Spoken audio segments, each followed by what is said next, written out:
Rapper Cardi B, whose real name is Belcalis Almanzar, has once again reignited a public debate about race and identity, this time through her testimony in a civil court case. The artist is currently being sued by a former security guard, Imani Ellis, who alleges Cardi B physically assaulted her in a heated altercation at a medical office in 2018. During her testimony, a moment of questioning about her background led Cardi B to state that she identifies as Afro Caribbean, not black, a statement that has since gone viral and sparked widespread discussion. The civil trial, which is seeking $24 million in damages, centers on Ellis's claims that Cardi B verbally abused, spat on, and even scratched her with her long acrylic nails. Cardi B has vehemently denied the allegations, maintaining that the incident was a verbal argument only, sparked by her belief that Ellis was filming her during a private, early-stage pregnancy appointment. It was during the cross-examination that the question of her identity came up, a line of questioning that has been criticized by some as a racial microaggression. When asked about her heritage, Cardi B clarified her identity, stating she is Afro Caribbean, with a mother from Trinidad and a father from the Dominican Republic. This distinction, while not new to her public discourse, took on new weight within the context of a courtroom setting.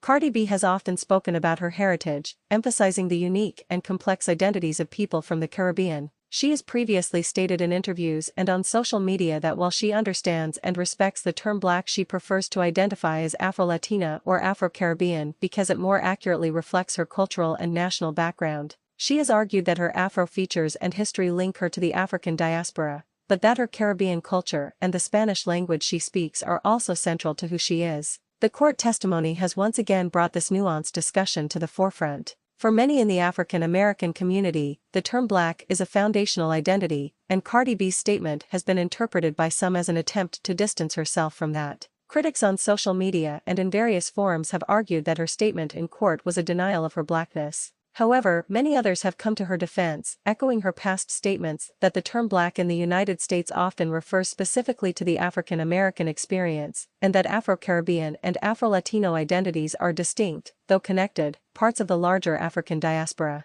They argue that to force Afro-Caribbean people to simply identify as Black is to erase their unique cultural heritage, which is a mix of African, indigenous, and European influences. The debate is not just about a single word, but about the deeply rooted complexities of race, ethnicity, and identity in a global context. It highlights the differences between race, which is a social construct often based on physical appearance and ancestry, and ethnicity, which is based on shared culture, language, and nationality. For people with a mix of heritages, such as Cardi B, these distinctions can be particularly important. As the civil trial continues and the jury weighs the conflicting testimonies, Cardi B's statement has become its own headline, creating a public conversation